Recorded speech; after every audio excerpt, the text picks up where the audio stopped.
sometimes we may meet one problem is like the film doesn't come inside. So that is two things. One is like so when you go to here, you can see here the sensor, and sometimes there's some dust cover the sensor. When the sensor is covered, so then it's not work properly, and the sensor is here. It's easier to check and do the cleaning here. So this is one point.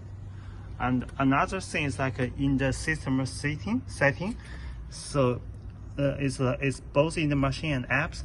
You can see there's like a parameter setting here, and so here is like we can change the force and speed, and also there's automatic feeding, and so make sure that is click on.